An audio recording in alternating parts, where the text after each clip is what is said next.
Oh oui, un petit coup de larmes de l'on. sûrement pas. L'amour et la française. Et vive la France et la Corrèze. Tout finit par les chansons. Vive la France! Et chantez maintenant! Avec nous! Oui, onze tweede Tour de France alweer.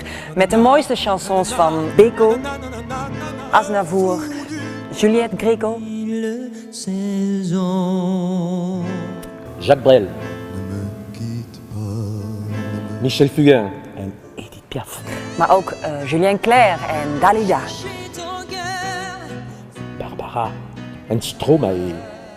A bientôt in de de theaters. theaters.